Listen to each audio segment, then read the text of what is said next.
Saudara kaum muslimin rahimakumullah, harta adalah amanat dan akan kita pertanggungjawabkan. Allah melebihkan rizki sebagian kita dari yang lain agar kita saling tolong menolong, bantu membantu. Nabi janjikan, siapa yang meringankan beban saudaranya muslim di dunia, Allah akan meringankan bebannya di akhirat nanti. Sebuah jaminan dari baginda Nabi.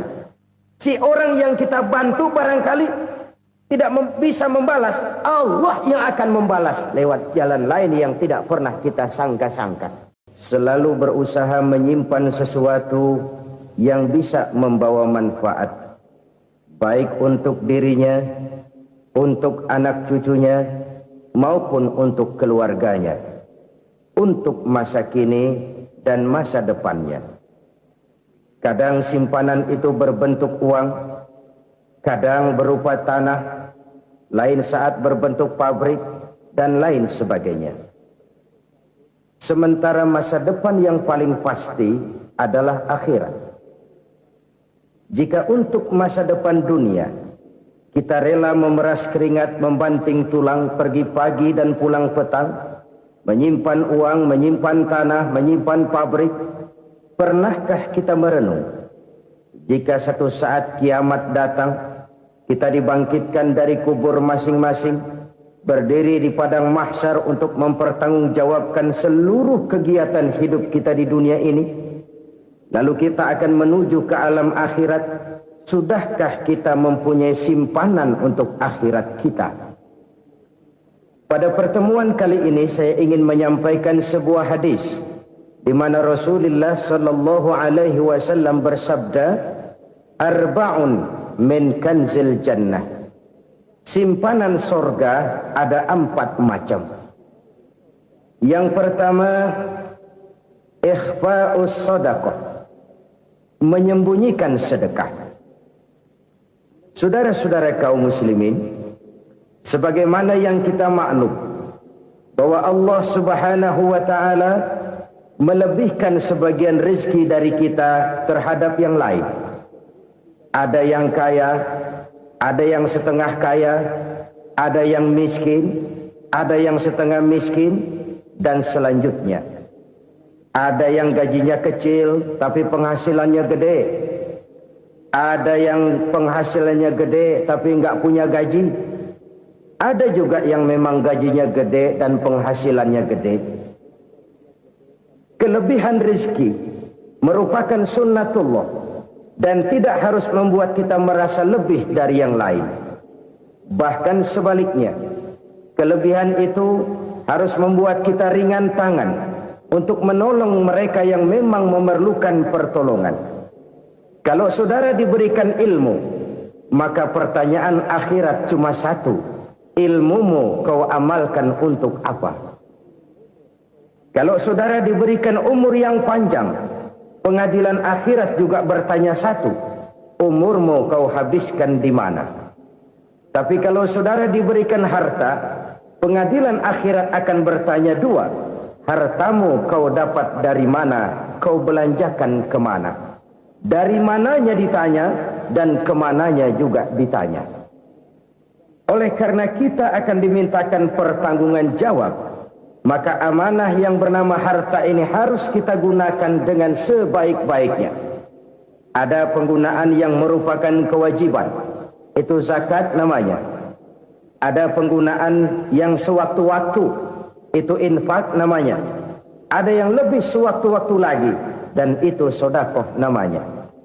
Zakat dia terikat oleh haul dan nisab, oleh putaran batas waktu dan ukuran dari harta itu sendiri. Sedangkan infak terikat oleh situasi dan kondisi perekonomian seseorang. Sedangkan sedekah tidak terikat dengan apapun. Dalam kondisi seperti apapun kita bisa melakukan sedekah dengan yang terkecil sekalipun. Sampai-sampai Rasulullah sallallahu alaihi wasallam mengajarkan, la tahqiranna minal ma'rufi syai'an walau an talqa akhaka biwajhin talik. Atau ada hadis, tabassumuka fi wajhi akhika laka sedekah. Senyumanmu kepada temanmu adalah sedekah. Jadi untuk melakukan sedekah tidak harus dalam berbentuk uang. Dengan ilmu kita bisa sedekah, dengan tenaga kita bisa bersedekah, dengan pikiran kita bisa bersedekah, bahkan senyum kepada teman itu pun sedekah. Jadi kalau sedekah dengan uang memang belum punya uang, nyengir aja banyakin. Itu asal pada tempatnya, jangan lalu ketemu tiang listrik cengengesan. Tentu tidak pada tempatnya dan tidak wajar. Nah, sedekah yang paling dicintai Allah adalah sedekah yang disembunyikan. Artinya jauh dari sifat riya. Kan kadang-kadang ada orang sedekah itu disebutkan namanya. Apa tidak bagus? Kalau memang niatnya ikhlas, ya bagus-bagus saja. Untuk memberikan sugesti kepada yang lain. Si Fulan bin Fulan nyumbang sekian, diumumkan. Boleh kalau niatnya untuk memberikan rangsangan kepada yang lain supaya dia menyumbang lebih besar dari orang tadi. Tapi kalau itu mendatangkan riya, maka sedekah yang paling dicintai Allah adalah sedekah yang disembunyikan. Tangan kiri saja tidak tahu apa yang diberikan oleh tangan kanan. Sedekah yang dilakukan dengan ikhlas akan merupakan perbendaharaan surga, tersembunyi dari pandangan orang lain, tidak seorang pun tahu. Karena memang sikap yang baik adalah melupakan kebaikan dan mengingat kesalahan. Itu salah satu ciri orang bahagia. Orang yang selalu mengingat kesalahannya dan berusaha melupakan segala kebaikannya. Kalau dia akan berada kebaikan, dia tidak bisa ikut, dia merasa rugi karena dia merasa belum pernah berbuat baik. Tapi kalau akan melakukan kesalahan baru, dia ingat kesalahan yang sudah-sudah, sehingga terhalang baginya untuk melakukan satu kesalahan baru. Demikianlah saudara-saudara, bahwa Allah melebihkan rizki sebagian kita dari yang lain, agar terjadi tolong-menolong dalam kehidupan ini. Jadi kesenjangan yang nature, kesenjangan yang alami itu sunnatullah. Ada yang kaya, ada yang miskin, ada yang kelas menengah. Nah, kenapa lalu sekarang kita berusaha mengentaskan kemiskinan? Oleh karena adanya kesenjangan struktural. Kalau yang kaya bisa semakin kaya, kenapa yang miskin tidak bisa naik jadi ikut sedikit kaya? Sebab pada dasarnya Islam adalah agama yang sejak turunnya sudah berupaya memerangi kemiskinan. Bahkan dikatakan kemiskinan itu mendekatkan kepada kekufuran. Orang kalau miskin udah dekat banget sama kafir. Gampang menjadi kafir. Berapa banyak saudara-saudara kita yang oleh karena soal perut, oleh karena soal materi, terpaksa meninggalkan dan menanggalkan akidahnya. Menjual petunjuk yang diberikan Allah dengan kesenangan dunia yang cuma sebentar ini. Na'udzubillah, thumma na'udzubillah. Jadi makin kita sembunyikan satu sedekah, semakin banyak perbendaharaan kita di surga. Sedekah yang paling dicintai Allah adalah sedekah yang disembunyikan. Malahan ada seorang sufi, dia punya kebiasaan kalau pergi sholat Jumat dia bawa uang, itu uang dia taruh di bawah tikar masjid. Dia niat sedekah kepada siapa saja yang nemuin itu duit. Maksudnya apa? Supaya yang nemuin nggak tahu siapa yang punya duit. Demikian dia saking ingin menyembunyikan sedekahnya. Karena sifat riya itu bisa memakan amal kita sendiri. Riya itu termasuk menyebut-nyebut kebaikan kita. Orang yang suka nepuk dada, sedikit-sedikit ngitungnya kalau nggak gua. Tuh kalau nggak gua tuh yang belah situ kalau nggak gua. Iya kalau nggak lu kenapa emang? Orang yang suka menepuk jasa, tuh biasanya memang begitu saudara-saudara. Kalau perang lagi berkecamuk, orang nggak sempat ngaku jadi pahlawan. Tapi begitu perang selesai, yang kagak kenal bedil ngaku pahlawan, mas. Itu sesuatu yang biasa. Oleh karenanya, orang-orang yang ikhlas dalam bersedekah, disembunyikannya sedekah itu, Allah cinta betul. Malahan ada hadis memberikan jaminan, inna sedaqatal mar'il muslimi tazidu fil umri wa tadfa'u mitatas su'i. Sesungguhnya sedekahnya seorang mukmin tazidu fil umri, bisa menambah umur panjang, wa tadfa'u mitata su'i, dan menyelamatkan manusia dari mati secara su'ul khatimah. Jadi siapa yang kepengen panjang umur, banyaklah sedekah. Yang bosan hidup, pelit terus. Sedekah menambah panjang umur dan menyelamatkan manusia dari mati secara su'ul khatimah. Pak, katanya umur itu nggak bisa ditambah, nggak bisa dikurangin. Kapan? Kalau ajal sudah datang. Fa idza jaa ajaluhum la yastakhiruna sa'atan wa la yastakdimun. Kalau ajal datang tidak bisa dimajukan, tidak bisa dimundurkan. Itu kalau ajal sudah datang. Tidak bisa lagi umur ditambah dikurangi, sudah datang. Tapi kalau belum datang, itu kan haknya Allah. Mau ditambah, mau dikurangi, hak prerogatif Allah. Sebagai pencipta manusia, Allah Maha Kuasa dan Maha Mampu. Sedekah ini menambah panjang umur dan menyelamatkan manusia dari mati secara su'ul khatimah. Itu orang mati kan sama ya, kondisinya mati, nggak nafas. Tapi hakikat mati kan lain-lain. Ada yang mati itu husnul khatimah, baik akhirnya. Misalnya lagi ngaji mati, lagi sholat mati, lagi sedekah mati. Ini yang dinamakan dengan husnul khatimah, baik di akhirnya. Sebaliknya ada yang su'ul khatimah, jelek di akhirnya. Ini yang jadi catatan akhir. Lagi nyekek botol, mampus. Lagi banting kartu, modar.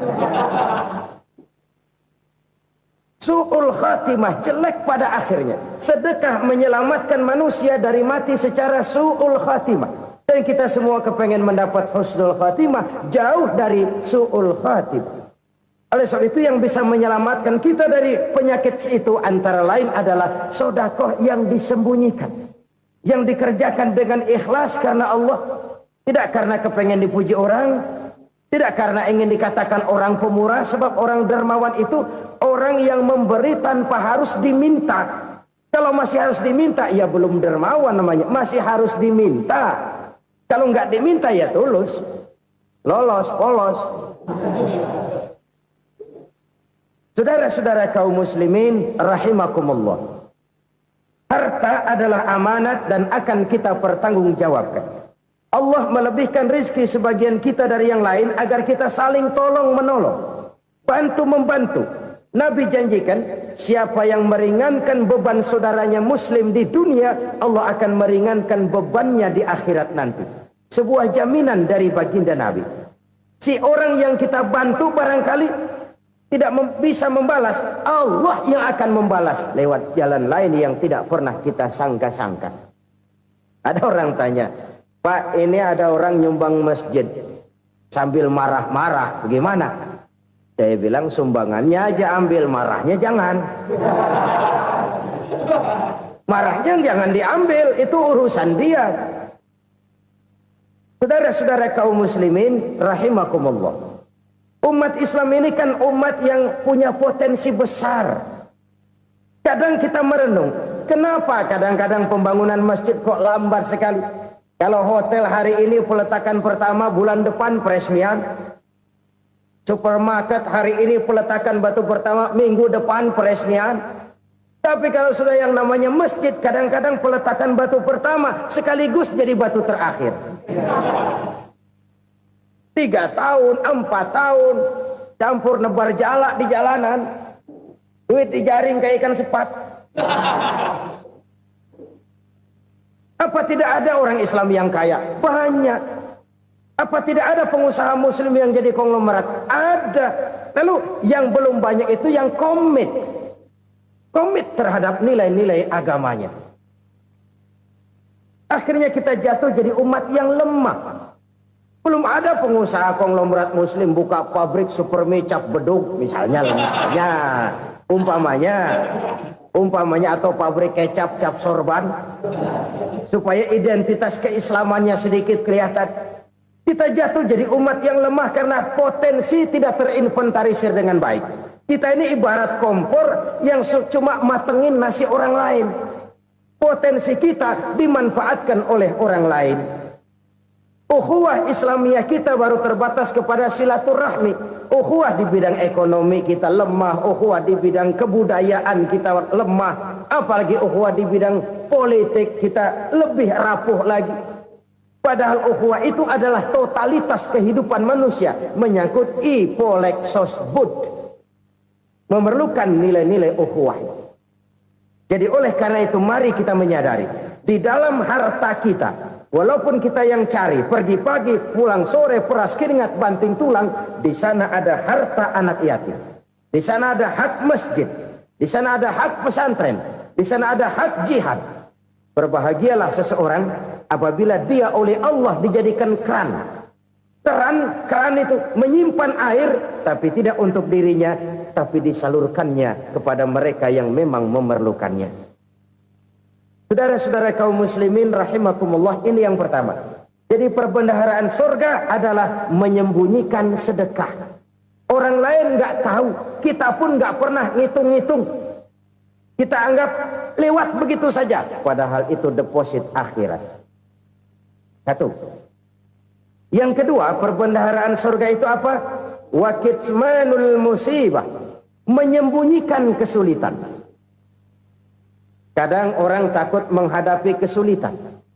Tapi makin kita merenung, hidup ini kan sebenarnya urusan. Takut sama urusan ya jangan hidup. Tandanya orang hidup itu kalau punya urusan. Urusan melupakan problem. Problem sering menimbulkan kesulitan. Kesulitan bukan untuk ditakuti, tapi untuk diatasi dan dicarikan jalan keluarnya. Siapa sih orangnya yang nggak pernah sulit-sulit? Makin tinggi status sosialnya, makin gede urusannya. Makin tinggi kualitas imannya, makin berat tingkat kesulitannya. Cuma memang yang namanya enak itu seperti pelangi. Biang lala itu nggak pernah di atas kepala kita, di atas kepala orang melulu. Lo sih enak lo, kata kita. Dia juga bilang, yang enak kan lo. Pelangi itu nggak pernah di atas kepala kita. Kata tukang beca, aduh enak ya naik Mercy. Kata tukang beca, apa yang di dalam mobil Mercy? Aduh enak bener tukang beca, di jok ngeringkuk ngorok pulas bener. Saya kamar pakai AC, sejuk, tempat tidur sutra, empuk, alga, spring bed, kulak kulik, nggak bisa pulas kalau belum minum Valium, belum tidur. Enak bener tukang beca, di jok ngorok nggak tahu wetan kulon. Si tukang beca bilang yang di Mercy enak, yang di Mercy bilang tukang beca enak. Inilah enak, nggak pernah di atas kepala kita, di atas kepala orang lain melulu enak itu. Nah, saudara-saudara, yang merupakan perbendaharaan surga itu orang yang bisa menyembunyikan kesulitan, baik pribadi ataupun rumah tangga. Nih terutama rumah tangga yang jadi soalnya. Kadang-kadang kita ini kalau senang, sebaliknya kalau senang kita diam, kalem aja, cuek. Banyak banget duit kita bawaan, diam aja udah. Malah ketemu orang takut. Tapi begitu susah, sekampung tahu. Padahal Nabi mengajarkan perbendaharaan surga itu menyembunyikan musibah, menyembunyikan kesulitan. Kalau enak, cerita sama orang-orang. Kalau nggak enak, rasain sendiri, tekan sendiri, atasin sendiri. Kita kan sebaliknya. Senang kita diam, asal lagi susah, paling tidak kita nyari teman buat cerita kesusahan. Siapa orangnya yang nggak pernah susah? Cuma soalnya bagaimana kita mengatasi kesusahan itu sendiri. Begitu juga misalnya kalau orang sudah berumah tangga, itu orang tuanya harus menjadi tempat dia cerita yang enak-enak saja. Yang nggak enak rasain berdua, selesaikan berdua, atasin berdua. Jangan dibalik. Asal senang diam, giliran susah saja. Maknya laporan. Terbalik. Bisa menjaga security informasi. Maka nama bayam keluar diam, malah seluitan. Enak amat lo makan daging ayam. Security informasi. Saudara-saudara kaum muslimin rahimakumullah. Ujian yang terberat itu yang pernah diberikan kepada para nabi, para rasul, para aulia, para ulama, makin tinggi keimanan, makin berat bentuk kesulitan. Ayo saya kemukakan satu contoh saja. Ada seorang nabi yang kaya, nabi kaya, namanya Nabi Ayub. Iblis kalau orang begini kan keki, ibadahnya rajin, kaya. Nih yang kayak begini susah digodain. Kalau ibadahnya rajin, miskin, kali bisa disogok. Sini imannya mantap, ibadahnya rajin, kaya, nabi lagi. Oh, tapi namanya iblis, nggak kurang akal. Laporan, Tuhan, kenapa iblis? Ya ini bahasa saya, bahasa Qurannya sih nggak gitu.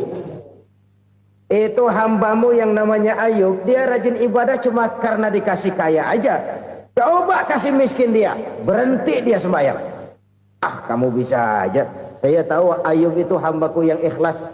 Saya buktiin Tuhan, silahkan. Dibuktiinlah, iblis turun ke alamin. Yang mula-mula dia lakukan, dia rusak sawah ladang Nabi Ayub. Dia binasakan binatang ternak Nabi Ayub. Sehingga dalam waktu singkat, jatuhlah Nabi Ayub dari orang paling kaya jadi orang paling miskin. Beliau masih ibadah di mihrab dalam masjid. Datang iblis. Saudara Ayub, ya, lagi ngapain? Ibadah. Nyembah Allah, nyembah Allah. Oh, percuma. Kenapa? Tuhan yang ente sembah nih, dia udah bikin miskin ente. Sawah ladang ente hancur lebur, binatang ternak binasa. Sekarang ente jadi orang paling miskin. Ngapain nyembah Tuhan kayak begitu? Tekor. Udah berhenti dah ibadah, berhenti ibadah. Ini iblis sama Tuhan laporannya lain, yang dikerjakan kepada Nabi Ayub juga lain. Benar begitu iblis, kata Nabi Ayub. Iya, sawah ladang saya habis, buras. Binatang ternak saya binasa, binasa. Saya miskin, bangpak. Apa jawab Nabi Ayub? Bukan innalillahi, ini hebat. Alhamdulillahillazi a'tani wa akhza minni. Segala puji bagi Allah yang telah memberikan harta kepada saya dan sekarang mengambilnya lagi. Alhamdulillah. Allah yang ngasih, Allah yang ambil. Itu mah urusan Allah. Iblis cuman ibadah jalan terus, sujud lagi Nabi Ayub. Iblis seleher gondok banget. Dasar Nabi nggak mempan dia apa-apain.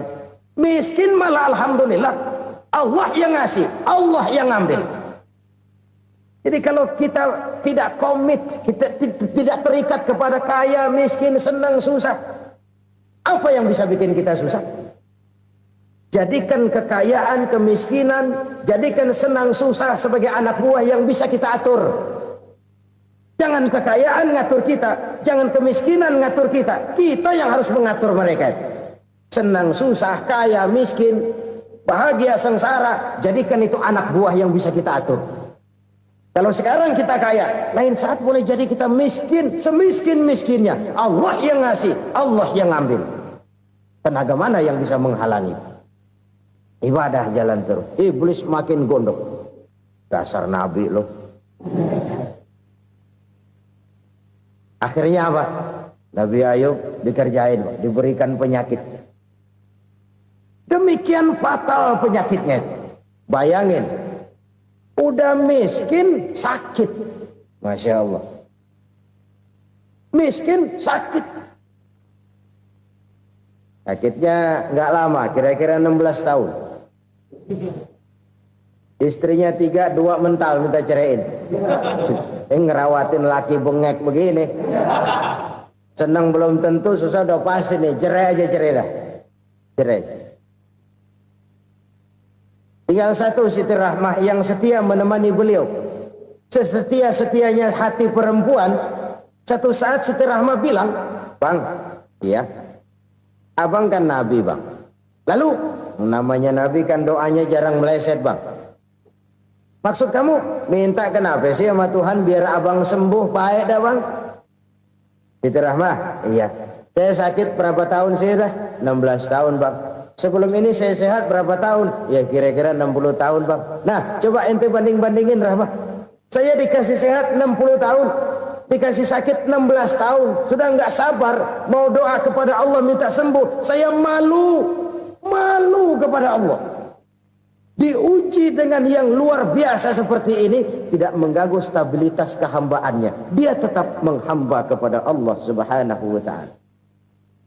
Saudara-saudara kaum muslimin rahimakumullah, kunci menghadapi kesulitan itu apa? Allah jelaskan dalam satu ayat, wa basyiris sabirin alladzina iza asabathum musibah qalu inna lillahi wa inna ilaihi raji'un. Gembirakan orang-orang yang sabar. Siapa mereka itu? Yang apabila mendapat musibah mereka kembali kepada keyakinan dasar, segalanya dari Allah dan segalanya akan kembali kepada Allah. Ini konsepsi dasar dari sikap muslim dalam menghadapi berbagai kesulitan. Segalanya dari Allah, segalanya akan kembali kepada Allah. Kalau ini sudah kondisi dasarnya, maka kita akan lapang menghadapi kenyataan bagaimanapun pahitnya. Apakah itu namanya miskin, apakah itu namanya sakit, bahkan maut sekalipun. Segalanya dari Allah, segalanya akan kembali kepada Allah. Ini sikap hidup, bukan sekedar ucapan. Kita kadang-kadang menjadikannya sebagai ucapan. Mulutnya sehingga berhenti, innalillahi wa inna ilaihi raji'un, tapi nangisnya terus gerung-gerungan. Bukan itu, ini kesadaran moral. Kalau segalanya dari Allah, segalanya kembali kepada Allah, kan sebenarnya cuma nunggu giliran. Hari ini saya nyembayangin dia, entah hari apa saya disembayangin orang. Hari ini saya antar dia ke kubur, entah hari apa orang nganterin saya ke kubur. Hari ini saya tahlilkan dia, entah nanti kapan orang tahlilkan saya. Segalanya dari Allah, segalanya akan kembali juga kepada Allah. Oleh sebab itu saudara-saudara, kesulitan bukan untuk ditakuti. Kesulitan justru untuk diatasi, dicarikan jalan keluarnya. Dan tidak ada orang yang tidak pernah mendapat kesulitan. Tidak ada. Semakin tinggi status sosial, semakin tinggi kualitas keimanan, semakin besar juga tingkat kesulitan. Hanya saja bagaimana cara kita mengatasinya. Dan Al-Quran menyatakan, inna ma'al usri yusra. Di balik kesulitan itu pasti ada kemudahan. Roda itu berputar. Karena itu Rasulullah sallallahu alaihi wasallam mengingatkan kepada kita, ta'arraf ilallahi fir raha ya'rifka fis syiddah. Ingatlah kepada Allah di waktu kamu senang, supaya Allah ingat kepada kamu di waktu kamu susah. Kalau waktu senang kita ingat kepada Allah, kita susah, Allah tidak akan meninggalkan kita. Tapi kalau waktu senang kita jauh dari Allah, sujud tidak sempat, dengan masjid jauh, ketika senang kita lupakan Allah. Nanti begitu kita susah, Allah lupakan kita. Dan itu menyakitkan.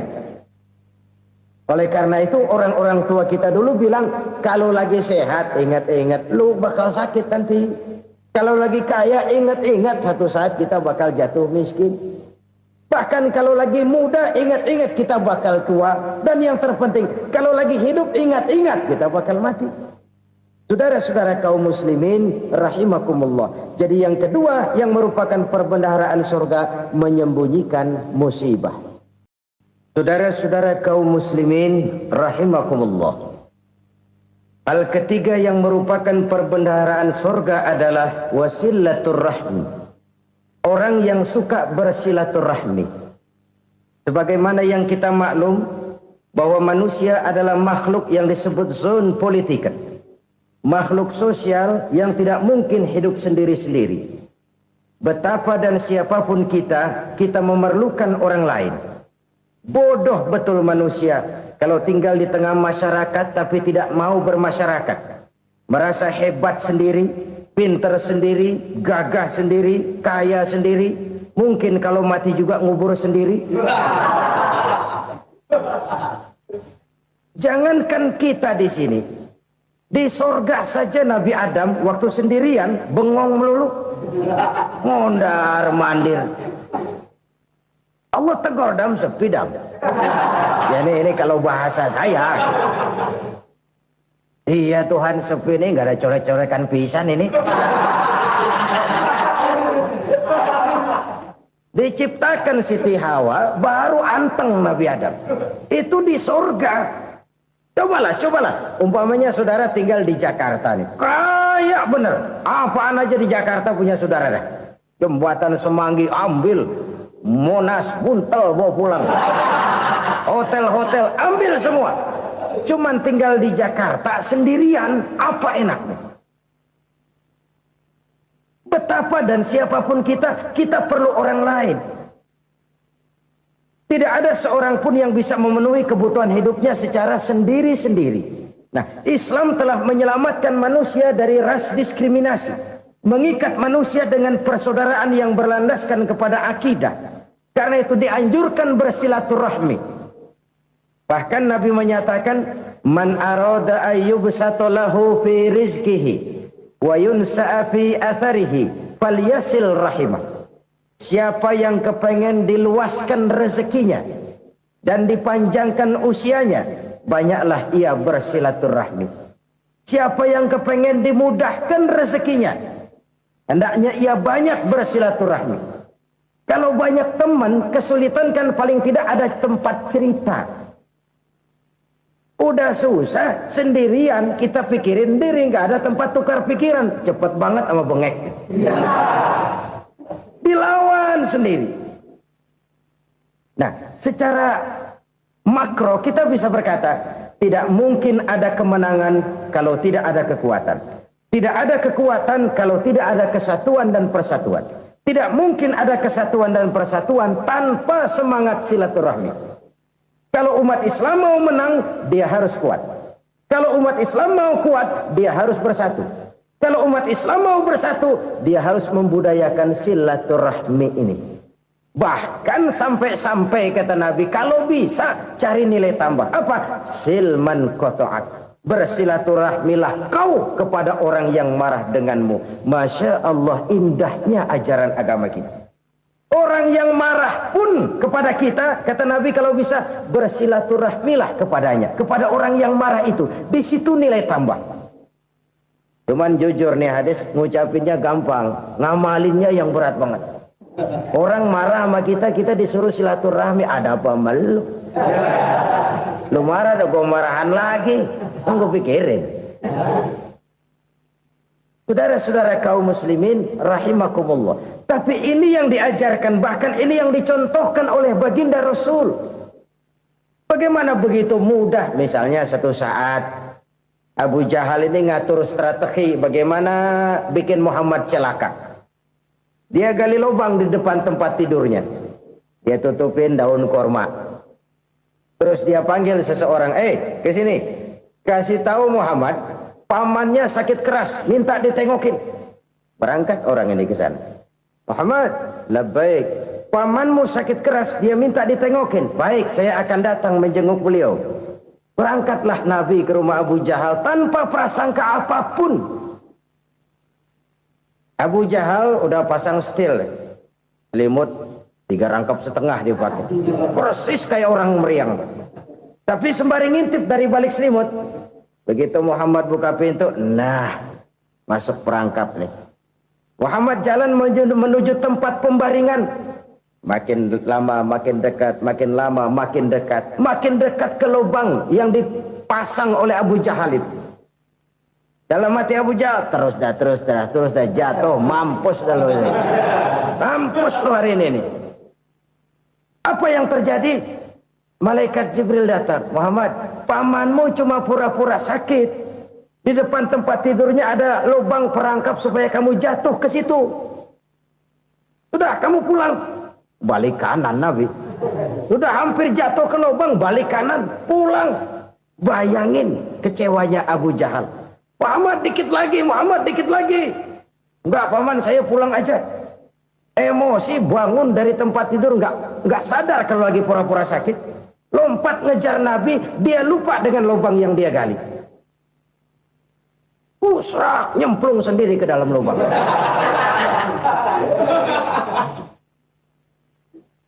Nabi terus berlalu. Ini terjadi keanehan. Jatuh ke lubang yang dia gali itu sebenarnya nggak terlalu dalam ya. Antara 3-4 meteran lah. Tolong saya jatuh ke lubang ini. Datanglah pelayan-pelayannya itu. Angkat saya dari sini. Oh, yang ngulurin tambang. Satu gulung belum juga nyampe itu tambah. Kurang beli lagi ke warung. Sambung ulur lagi enggak juga bisa sampai. Wah ini kerjaan Muhammad ini. Tolong siapa salah seorang kamu ke rumah Muhammad, kasih tahu encangnya kecebur. Minta ditolongin. Sampaikan kepada Rasul. Kenapa? Pamanmu jatuh ke lubang, Muhammad minta tolong diangkatin. Tambang udah nyambung-nyambung nggak nyampe juga. Ya nanti saya datang saya tolong. Coba.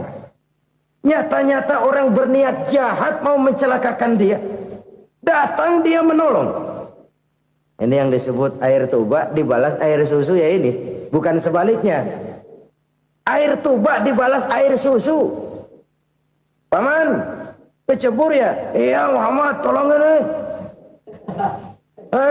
Pegang tangan saya. Nabi ulurkan tangannya, nyampe, dipegang oleh Abu Jahal, diangkat ke atas, sampai atas. Apa kata Abu Jahal? Sihirmu memang hebat Muhammad. Udah ditolongin dikata sihir. Yang enak kita kemplang kan itu orang begitu. Urusan apa? Tapi inilah akhlak. Kalau bisa kamu bersilaturahmilah dengan orang yang marah kepadamu sekalipun. Orang marah kita tetap baik. So, kalau kita berbuat baik sama orang yang memang baik, rasanya sih biasa-biasa aja. Orang baik kita baik lagi, ya draw aja, belum ada nilai tambah di situ. Baru ada nilai tambah kalau kita bisa berbuat baik kepada orang yang nyakitin kita. Itu namanya kita setingkat di atas dia.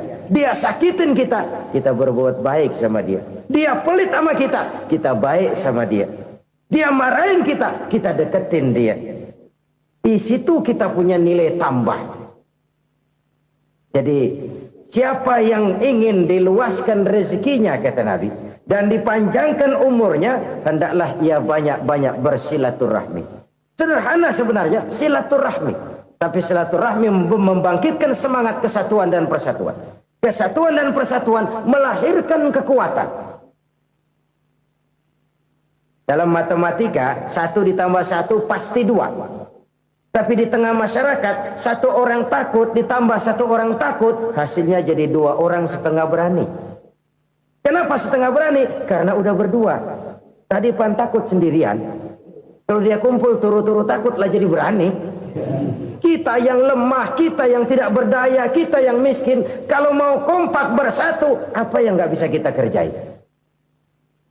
Apalagi tinggal di kota besar, pilihan cuma 2. Bertahan atau minggir. Bertahan atau minggir. Untuk bisa bertahan harus mampu bersaing. Untuk mampu bersaing harus punya keahlian. Keahlian harus ditunjang dengan pendidikan, ditambah oleh kekompakan sebagai umat. Udah miskin mencar mulu, orang injak kita. Orang nggak pandang urusan apa yang malu. Oleh karena itu silaturahmi pada hakikatnya merupakan ruh dari ukhuwah yang diajarkan oleh agama kita. Bagaimana Islam menyelamatkan masyarakat manusia dari ras diskriminasi, mengikat manusia, dan tidak ada persaudaraan yang lebih indah selain persaudaraan yang diikat dengan nilai-nilai akidah.